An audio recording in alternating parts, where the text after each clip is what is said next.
Welcome back to Shattered Worlds RPG. I'm your lore master, Jeff. And with me tonight, three of my besties, Jayme. Hello. Kristy. Hello. And Sako. Yo, what's up? AJ, it's good to hear your voice. Good to see your face. I wish people could see us. We look great today. Oh, why, thank you.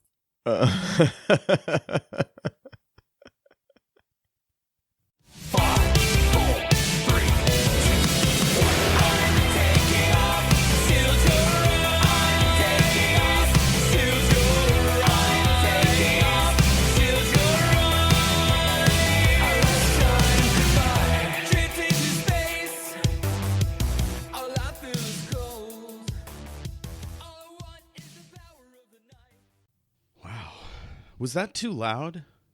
It was pretty loud, but It was yes. Alarmingly so. I believe it was classified as a jump scare. A little bit. So that's our new theme song by Space Knife. Yeah, Ash found this artist. Apparently they had a song on Stranger Things on Netflix. Oh, they got a song on Stranger Things. Dang. Yeah. So then I looked him up, and they had a song sort of about space travel, and I was like, "Oh, that's cool. We do some of that in this show." Oh yeah. And asked the guy that created it if I could use his song, and he said yes. And he didn't even need the money or whatever. Like, he didn't need a licensing deal. So that was cool. But then I bought his CD and gave him some extra cash just to.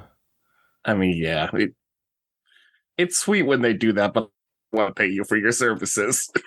Yeah. Well, here we are again. We're doing that thing. It's called Shattered Worlds RPG. This is our Season 5 recap episode. I'm your lore master, Jeff. And with me tonight are two of my favorite people and yours, Kristy. Hello. And Jayme. Hello. All right. And now I was telling the crew just before we started that I might cut this up and put it anywhere. So listener, you're either hearing all of this at the same time or like mixed in. Either way, I hope you're enjoying it, because we're just going to be blabbing about this hilarious program. And I made a bunch of clips that I'm going to compel my co-hosts to listen to. No. Mind control is wrong, Jeff. I'm so sorry. I shouldn't have put those implants in your heads when you were at the dentist. That's what that was? Yeah. Yes, that's what that comically large bandage was on the side of your head. They told me that was normal. Yeah, I thought I was just getting a filling. I knew I didn't have a cavity. Oh, man. So this is going to be a relaxed evening. I'm over here hitting the bong, unlike normal. Uh-huh. I've got some tea brewing, and we're just going to listen to clips, talk about things. If y'all want to talk about a specific thing, I've got the clips all words or whatever, so I can skim along. And time permitting, I may skip some things. And a lot of this might come up when the others are here. And if your goofs are funnier than theirs, you might win. It might be like a goof gladiatorial thing. I don't know. I won't be keeping score. So don't feel like you have to compete with the others. Oh, it's on. We're going to destroy the team. Okay. We got quality goofs. I'm going to grab my tea. I'll be right back. Okay. That was once actually a profession, you know. Mystic Garden Gnome. No, just garden gnome. That's how garden gnomes came to be. So anyway, real quick, once upon a time, people were actually employed to be garden gnomes. They would stand in people's gardens and look gnomey, you know. That's amazing. And then eventually they got replaced by little statues. Oh my god. Yeah. That's so grim. I assume they didn't get turned into statues. Now every time I see a garden gnome, I'm just going to think of all like the jobs lost. I know. Those little ceramic ornaments, I tell you. It's very sad. You know, I try to think though about our aging population and how getting some fresh perspectives from other groups, you know, and people taking jobs that a lot of us, you know, aren't as into anymore, you know. So it's kind of cool, I think, that we can invite more supernatural garden beings, and I think we can find a place for them anywhere in our society. I was gonna say although I feel aged, I'm technically not aged. I would totally be up for sitting in a garden and looking, I don't know, wizened. That'd be a good job for me. Oh. That's kind of what I want to do anyway. Dress like a wizard and sit in a garden. Sign me up.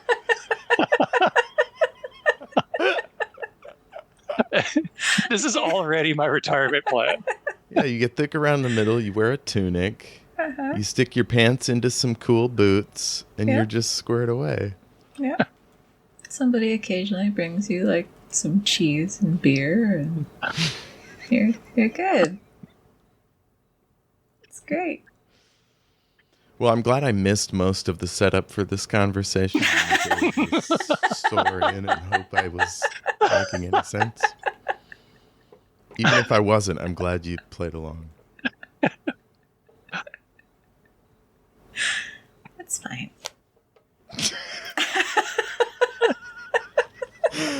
And that is a great place to start with one of Kristy's patented phrases. It's fine. Oh no, he's digging up our patented phrases. We're doomed.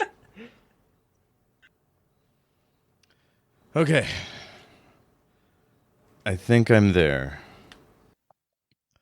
We need all the laughs we can get here at Shattered Worlds RPG. Honest to God, you guys make me laugh so freaking hard. Yeah. Like, We need the laughter. These worlds sure do be shattered.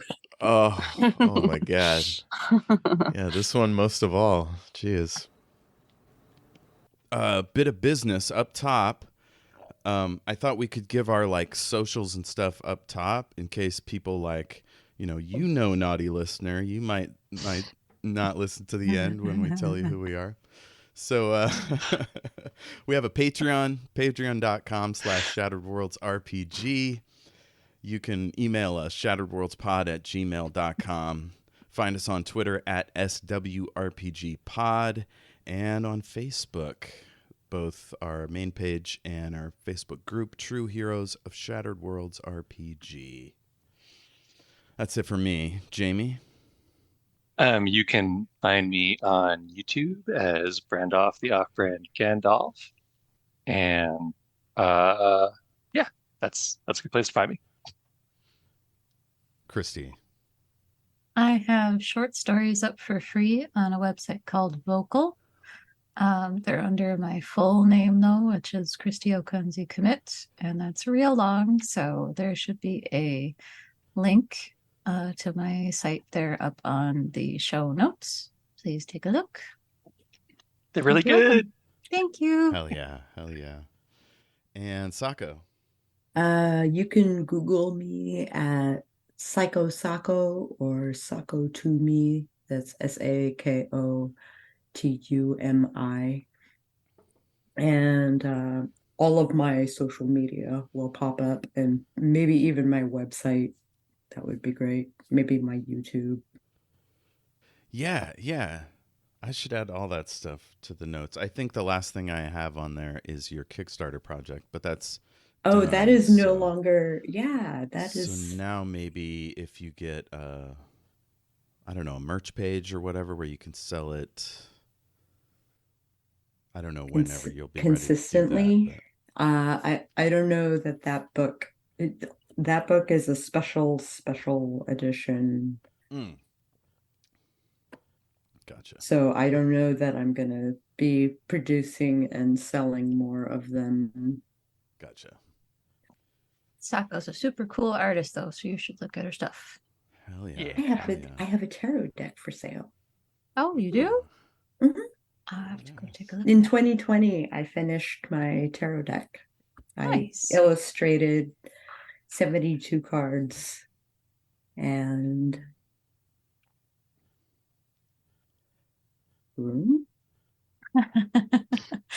It's there somewhere. yeah.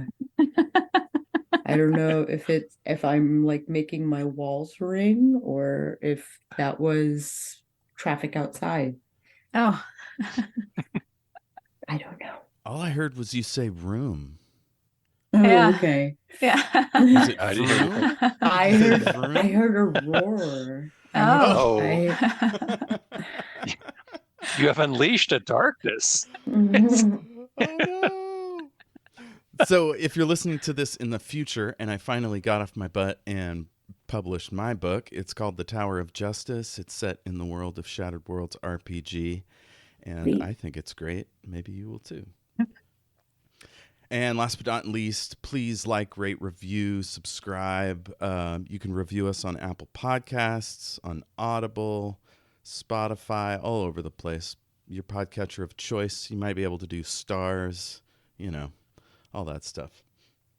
And yeah, let's get started. Stoneflower Island looms up before you like a peony floating through the vacuum of space. Dotted all around its multi-layered surface are ships of every size and description. Your devices ping on 1,000 different signatures, from 100-crew warships to 1,000-passenger cruise liners to one-seater scooters coasting along behind the station's enormous force fields. As your ship passes through the barrier, you see thousands of travelers strolling across every foot of the deck, stretching 1,000 feet in either direction. Long lines lead to customs stations, with smartly dressed attendants taking down names, helping people with their luggage, handing out bottled water and other amenities. Above, you see hundreds of robots crawling along the high ceiling, presumably checking pipes for flaws, surveilling the crowd, and scanning the ships for any sign of danger. You see robotic animals, dogs, cats, squirrels, and more, roaming about, entertaining children, and likely spying on everyone they come across. It's the most bustling and spectacular docking bay you've ever seen, matching anything on Thermopylae, Calustria, or even the Yafridi imperial capital of Devara. Your minds are blown. So not a donut. Not this one. No, this one's like a big flower.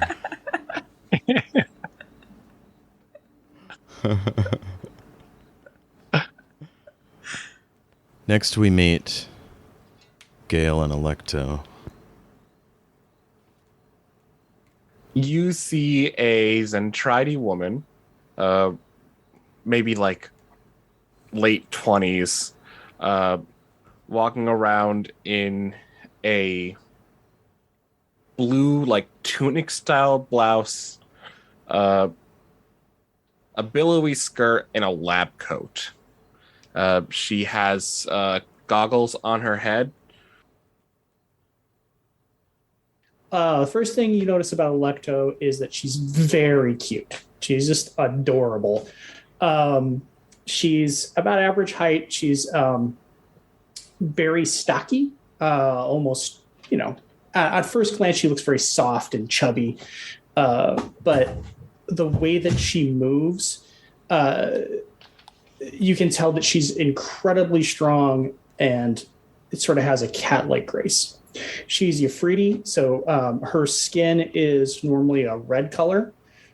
She has short, sort of curly, dark blue hair that's sort of pink at the tips, and she's wearing a blue sort of loose pants and slippers, a darker blue halter, jade jewelry around her neck and ears, and leather bracers.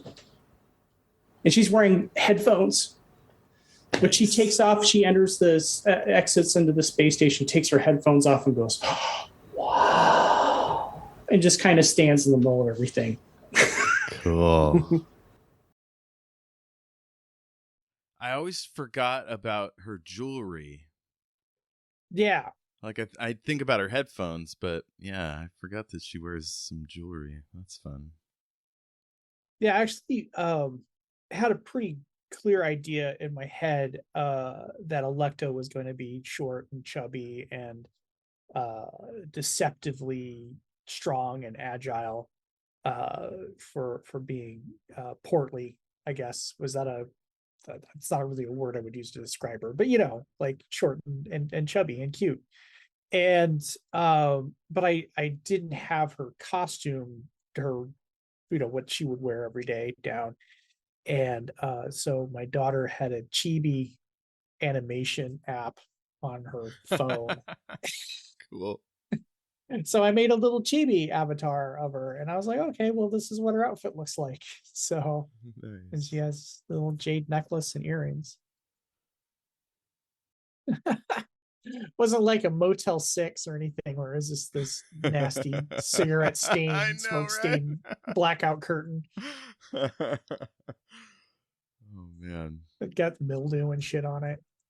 So one thing that I enjoyed with this season is because it's this big festival and all these like fancy people, to bring back a few of my favorite NPCs. So did that square with what you remembered about those two? Yeah. Except because I met them, they were wearing like dancer clothing, but Mm-hmm. Mm-hmm. I didn't remember a lab coat. That was a cool detail. yeah. Yeah, by the time you met her, she was in a I think a jumpsuit. Mhm. Or no, she has a whole change of clothes wardrobe interdimensional inventory, so I'm not sure what she was wearing at the jungle. But yeah, they handed out jumpsuits like they were going out of style down there. When we listened to this with AJ, they were like, I forgot how solemn Electo was at the beginning. Very proper. Yeah, trying her best to fit in, Mm-hmm. and trying to lose the monastic upbringing. It fell away pretty fast. I think the first time she had booze and food, she was all over. Noodles. I was originally intending, when I set out to play Electo originally, is just that she is very innocent and gormless and doesn't understand anything. Raised by monks. There's no real intimidation or anything. Maybe a little bit before you spar or whatever, but they're polite, very polite society, and so someone trying to like give her the business is just like, oh. It's nice to have a character that's not beset by ego. Next one is the group you guys just joined. Y'all are wearing like let's say a green oak leaf pin so you can see each other, like denotes like who's part of this little cabal, and your particular agencies, whoever you're associated with, asked you to come here and give your services to this secret mission we'll call Operation Oakleaf. It's a good name. It's I so like the intimidating. name. It's a little on the nose. That's pretty cool that this completely different world has oaks. Oh, yeah, No, yeah. it's subtle. Operation Bloodflower. Yes. So that was an example of my first-class improvisational skills. But yeah, you guys sort of joined the Oakleaf Society. I don't know if you wanted to, but you got roped in somehow. But we did. So the next is a description of the Central Garden District. You guys haven't really been there, so I think I might skip that. You ran through it like really fast. Didn't look much. This should be Gale getting the site and being excited. Wow, the architectural design of this is amazing. It's pretty much perfectly structurally sound. I've moved on. I'm staring at something else now. Let's make like a cop's scooter. Like I'm unfamiliar with technology, so just everything is amazing. Nice. Those two. They really had their characters down early. Robotic food prep. Have we done any of that? Have we had you get any snacks or whatever from robots? I don't think so. Yeah, I don't think so. Okay, well, they ordered ramen in a bread bowl. Ooh. That actually doesn't sound very good. I know. It's improv. You got to go with it. Got to go where it takes you. It's robots. I don't know. So this is the first time. I'm sorry. I should have followed up. Robots, of course. What do they know from taste? So this is where we first find out about one of Gale's really cool abilities. She overpacked for this trip, so she's got like 14 pairs of clothes just in case. What does it look like when she summons this stuff out of nowhere? If you're looking at it dead on, it's just like a horizontal line, but if you've got an angle on it, it just looks like this purpley, misty kind of zero space that she's reaching into and grabbing random items out. So she's got her entire wardrobe that she's putting in the dressers. She's got like test tubes, beakers, potion bottles, gears, nuts, bolts, wires, just endlessly grabbing things out of her bag. She's got a million books. That thing comes in handy.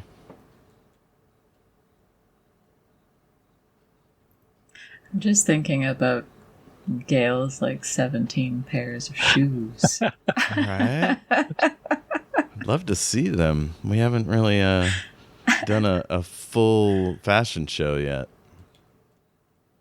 No, there's a joke about it later. I think in the episode where we're chasing down the bouncy baby boy.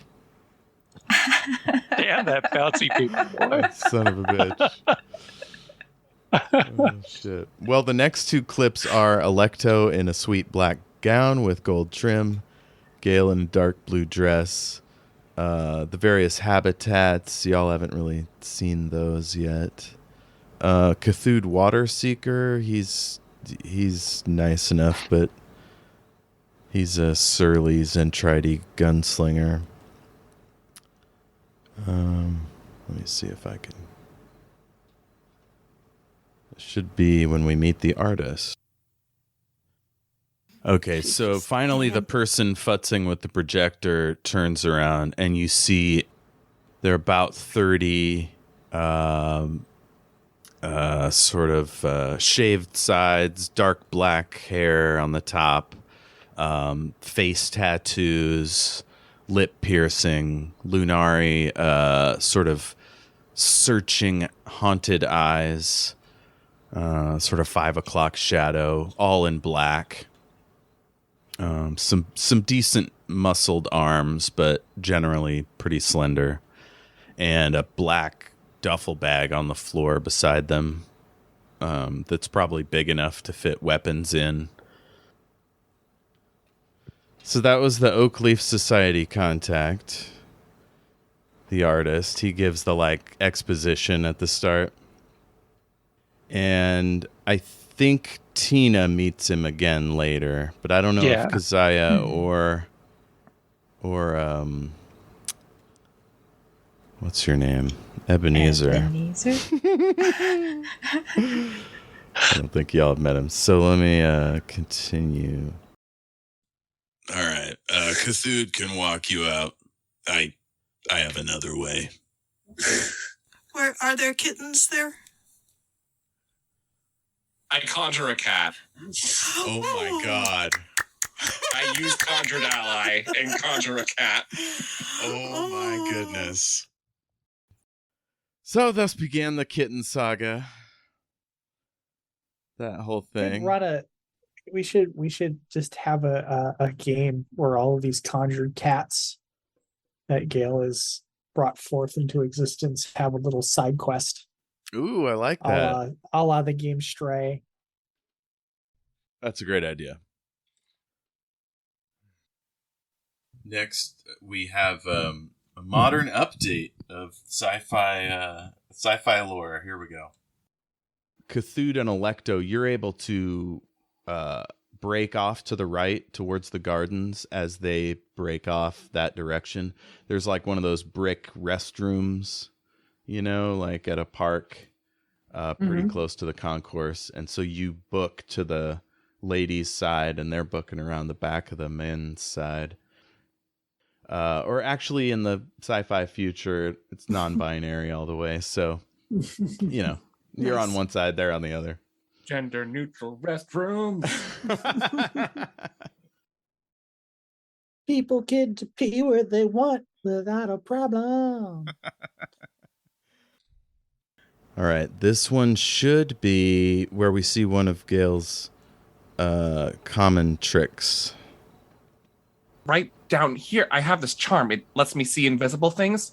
I made it this morning. Truly amazing. But I just saw there was this weird, very shifty looking woman, and it didn't look like anyone else was able to see her, and she looked very surprised that I could.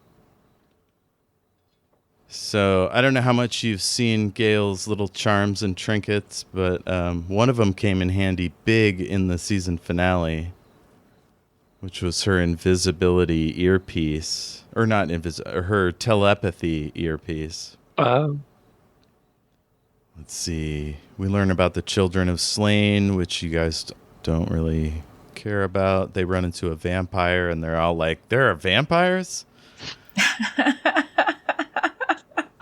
Oh, they put on their first disguises as maintenance uniforms.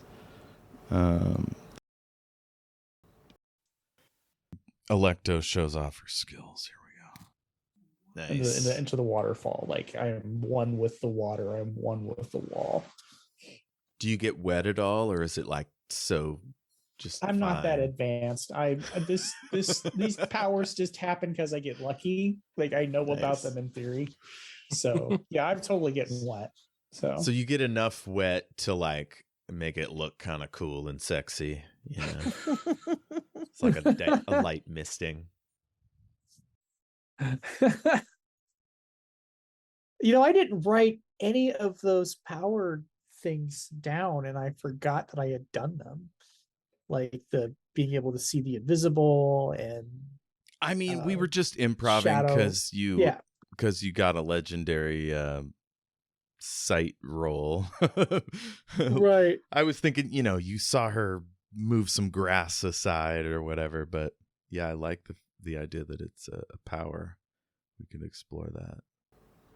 My name is Abelard Ondashar, Skyblade of the First Rank Sunward, currently in service to Emperor Aram I. Long may he reign. All right, Gale's future boyfriend. There he is. You were pretty suspicious of Abelard, wondering why he was helping the team and so on. Yeah. I don't know what it was about him that set me off. Lecto's not normally a suspicious person, but I don't know, perhaps enough weird shit had been happening, and like by that point, like it was everyone was seeming kind of shady. Mm-hmm. There's too many bombs going off, and I know, I can't believe this party's still going after all these bombings terror and attacks. shootings. So that brings us to NPC guest characters. He's the first one that I feel like made a big impact. Like the others were fun, but like Gale had an instant like rapport with him. And by the end of it, they're like holding hands and like protecting each other. It was really cute.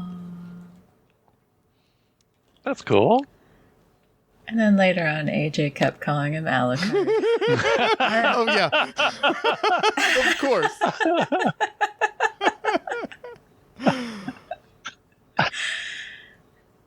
Forgotten so soon. Oh, and we learn about a new part of the station. He says, well, Missile, I don't know how often you get down below, but we could meet up over at the Raging Fanny. That's a funny name. Says Mistletoe. That's a great spot for a first date if you're sleaze. Guys, thank you for joining Shattered World. It's been a great show.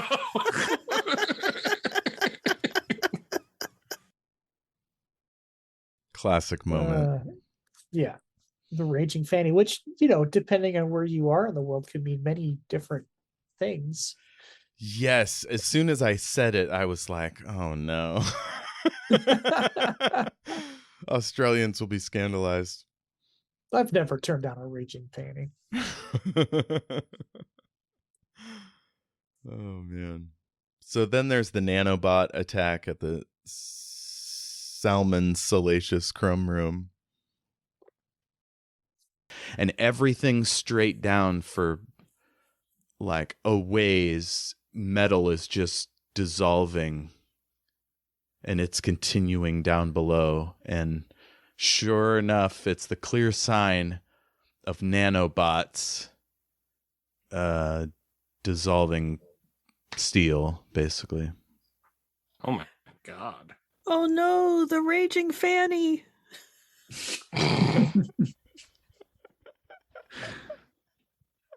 How far down will this trench go? Will it hit the Raging Fanny? Find out next time. It's a good bit. I'm surprised no one brought up that the Raging Fanny had an infection, but they have shampoo for nanobots, I hear.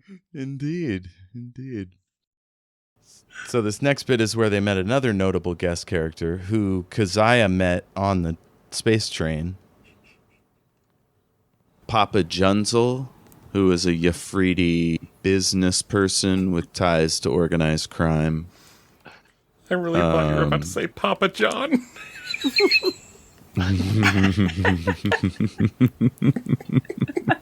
It's just so close to Papa John is the thing.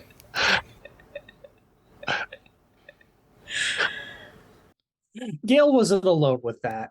Like, I love some kooky NPC names, but Papa John's was. That is the laugh of a GM whose cool NPC name has just been riffed on to an almost lethal extent. And you're like, can I recover from this? I know. He's been established in the first 2 seasons. Like, I can't just change his name. Oh, it's embarrassing. It's pizza-related crimes. Although, to be fair, I do kind of think that Papa John's pizza is a pizza-related crime. But I liked it at first, but the last one I had, I didn't enjoy. Mm. And then he turned out to be like a real prick. So yeah. Never learn anything about your CEOs. It's not going to end well. Never meet your heroes. Never learn about your CEOs. So next, AJ asks, "Can I trust Lady Ashai?" And I'm like, "No, she's a vampire. What are you talking about? She's a literal vampire." Okay, this is when Andashar joined the group. So he says, "The Viceroy has detailed me to travel with you, or be handy in the event of danger." And so he gives you this,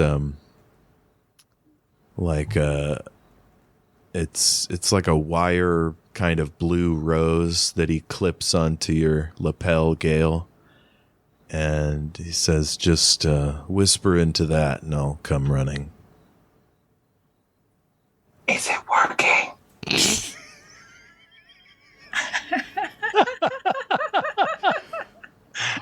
And thus began our obsession with comms and how funny they can be. Oh, this is a really important one. Right. It would be the proof. It's what everybody wants is the proof so they can discredit Caldwell and his movement. Oh. This would be like if the alt-right movement was found connected to like the Oath Keepers. Like there actually was a conspiracy with the Republican Party trying to overthrow the government. Which of course there was through militiamen. And then so the biggest fantasy part of what we're doing is that anybody would care once they discovered that. Wow. Yes.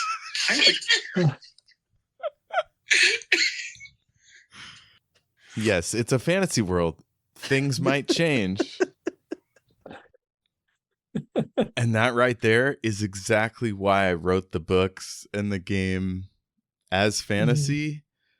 Because even though I love like the cyberpunk aesthetic and like I read science fiction all the time, like, but the world is so fucked up that like fantasy gives us an opportunity to like heroes win and governments sometimes do the right thing, and like corruption can be beaten. Yeah, all the same reasons you read. I read comic books, and it gives you a reprieve from Might be why I like Star Trek so much. It does sci-fi stories, but it takes a lot of liberties with physics and so on in pursuit of fun and story and whatnot. Moral messages. And that utopian sort of, they figured their shit out. Yeah. For the most part. God, that sounds good. And people care, god damn it. And then Rachel's like, "I feel like we need like a tutorial adventure." And I'm like, "Oh, crap." So then I made their space train crash and, managed to give them that whole like adventure with just like fighting a few monsters or bad guys here and there for a while before getting back to all the politics and stuff. And I was reluctant at first, but then when I started designing the space train, I was like, holy fucking shit, this is going to dominate. And I was really excited. And so that's how we got to the space train. By the way, Space Train is the 70s sci-fi TV show I didn't know I needed in my life until now. I would watch the hell out of Space Train. It's just Soul Train on a spaceship or like a space station. Yeah. A burst of multicolored steam pours up out of the smokestack as the engine comes to a stop a dozen yards beyond the kiosk. The great glass walls of the dome open up, and a team of attendants pour out of the train, rushing toward the waiting crowd with smiles and raised hands. Further back along the train, tired patrons slink out and onto waiting hover carts, with attendants passing out orange slices, bags of peanuts, and water bottles. It's a wonderful beginning to a most fabulous conveyance. You can't help but feel a twinge of awe as you move up the line, awaiting your first flight aboard the DTA Carlos Mosby. So that's the train. Are the orange slices so nobody gets space scurvy? Well, I hadn't considered it, but now, yes. Absolutely. I'll accept that canon. Let me make a quick note. Space scurvy comes on way faster than normal scurvy, so they need to get the oranges in there like that. Are they just like force feeding people? Like, look, we need to get the oranges in there. They don't actually like hand them to you. They just like cram it in your mouth. Oh, they do that thing where you can see the peel, and then it's up to you to deal with it from there. They stomp on your foot. And you're like, ow! It's a bump.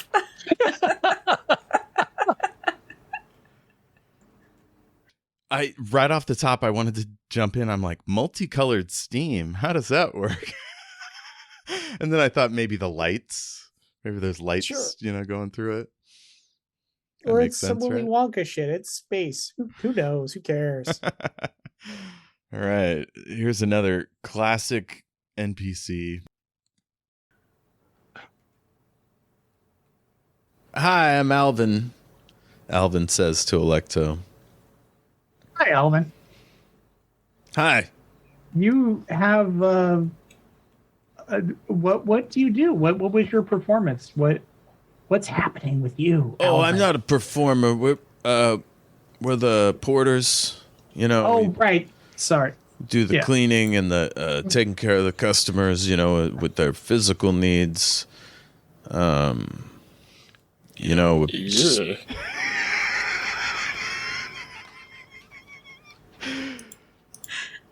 That was the beginning of Gail's thing with Alvin, whatever it is, however you define it.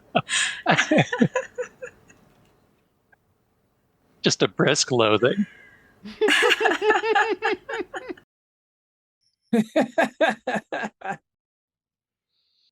AJ's response is the best part of that. The funny thing is, that's what I was thinking. Like, ew.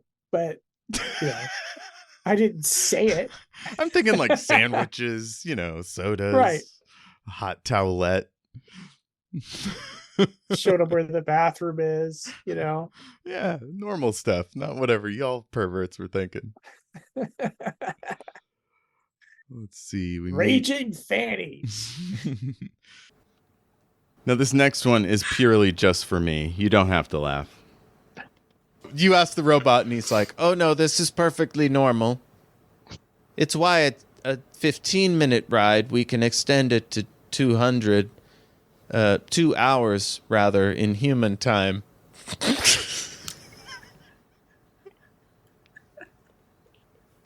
As opposed to robot time, which is much faster. I've worked with so many robots, I never thought to ask if they had their own time system. Well, we are a newer design. It's that easy to make canon on this here program. Just fuck up your words a little bit. Good to go. That's how it's done, folks.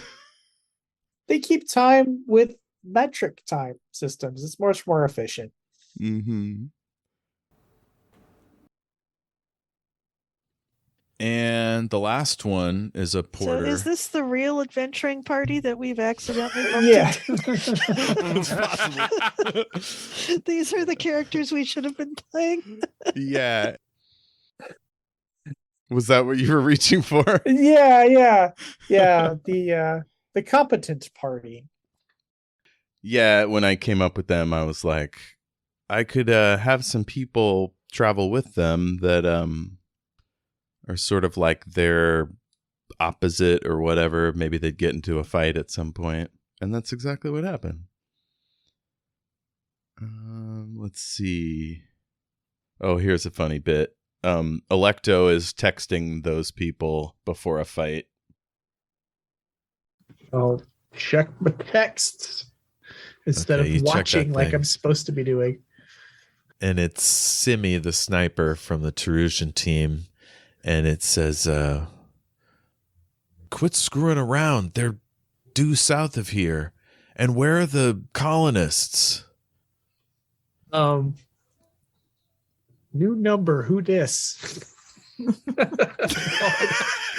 Oh my God. I don't write that.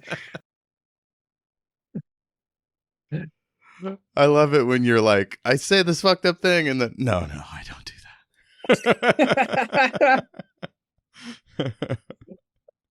I try not to do that too often. But sometimes I just think or do things that are way out of character. Maybe I shouldn't do that. Yeah. I'm not sure what this is, so I'm just gonna play it and see what happens. Mick is looking stoic and stern and, like, oh, just a bad day at work instead of like a total humiliating failure. It looks like we're the competent party now. Worth it. Hell yeah. Did Electo say that out loud? I can't remember. Yes. Yeah, that's awesome. So the next one is, I'll skip. I just called it Weird Gloating. It's where Rachel, Missile farts on them just to humiliate them. It was quite a choice. That's very triggering. It takes me back to junior high school. Totally. No. Oh God. So then that's when Rachel left the show. So I had her get poisoned by a vine, so she was sort of out of commission for a while. And you had to do a sort of escort mission to get her to Med Bay. And we met up with Citizen Dylan and Halima, who were inhabitants of the colony. And Dylan was played by Traveler Farlander. And some fun stuff there. You fought a Moss Man. This one says the end of the Moss Man. Let's see what happens.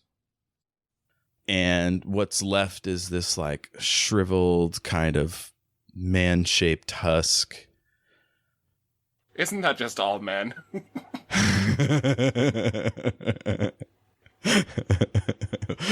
Oh man, it's a classic AJ goof.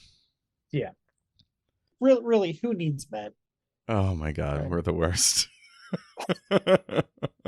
Sorry, everyone. Let's see. What is silly hole business? Do you have any guesses? Silly hole or hole? Hole. Silly hole business. It was sometime in between defeating the Moss Man and climbing up that tower and fighting the lady on top of it with the conjured snake and stuff. Let's find out. All right. Well, I want to go through the hole. Okay. Love that energy. Yeah. Here we go. Can't resist. All right. Well, find out what's through that hole next time on Shattered Worlds RPG. I'm guessing a shatteredy freak is what's on the other side. Can't resist a good hole. I remember now. That was one of the coolest cliffhangers because Sister Halima or Citizen Halima was grabbed by something and yanked through a big hole in the blast door. Right. And that led to a little adventure with you and Dylan going through all that radioactive bullshit, fighting the monster. Felt bad for that monster. Yeah, that poor guy. Maybe he'll come back. He's probably still alive. He was pretty Come back hardy. with the kittens. Ooh, interesting. And then I really liked this character, so I wanted to give her a little airtime. And they have to kind of spin and hop backwards along the top of the tower, and you see the cloak's hood falls back, and it's this striking, maybe 60-year-old woman, Zentride, with like blue and white and red hair, like in a big sweep off to one side, and this like super cool black and red armor, like totally bespoke. Everything fits just right. And she's got virtual goggles that she's shoved up to the top of her head because they don't work anymore. And she gives you this evil eye, but then she like sees you and like realizes she's seen you on the footage or whatever from down in the forest, and she smiles and says, "You're a formidable fighter, Electo Ashrender." And then she turns and jumps off the side of the tower. So I don't know how she knew your last name. They must have a pretty big database down there on that planet. Maybe Electo just let it slip somewhere. Yeah. That was a really fun fight. I enjoyed that. Or maybe it's not a last name so much as it is an honorific for her monastic tradition. That's interesting. Let's see. So next we met Keziah. Y'all joined up at the colony. Gale pulls some shenanigans. Classic Gale. I stroll up to Electo and start messing with the wire to her headphones.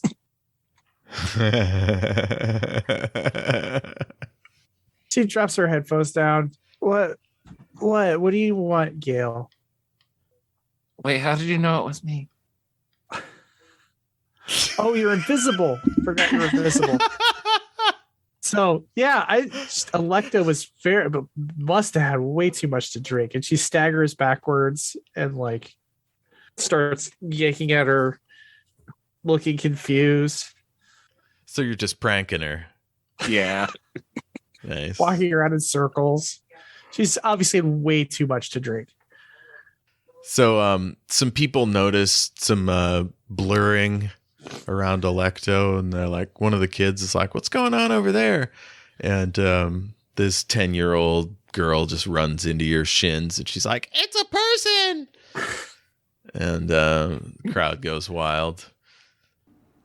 A beloved NPC comes back into the fold, and you guys are in the show now. So Josiah, you've been trekking through the jungle. And I call you Josiah. For the last day or so with survivors of this plane crash. It was a space train. The cars separated and yours crashed near the edge of this continent. It broke in half. A bunch of people fell down this ravine and were killed. So I'm going to say it's 8 of you. And some of you are gangsters, like from Antares. There's this guy, Papa Junzel. He's been injured. And his chief lieutenant is named Zed. I forgot about Papa Junzel. Yeah, you did.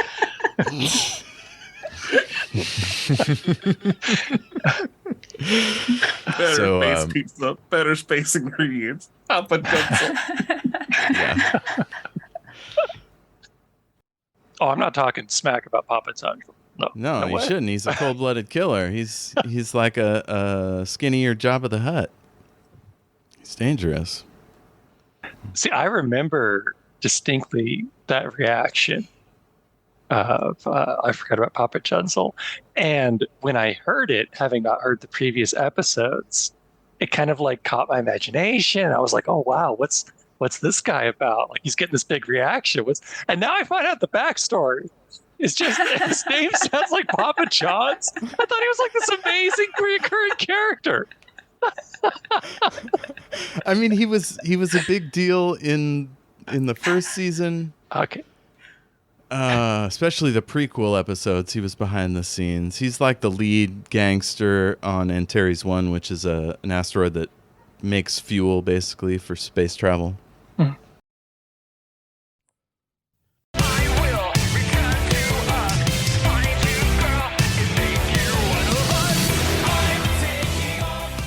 Shout out to Space Knife for letting us use their track, I'm Taking Off, Shield Your Eyes, from their Into the Black Hole EP. Thanks, Space Knife. Keep it rolling.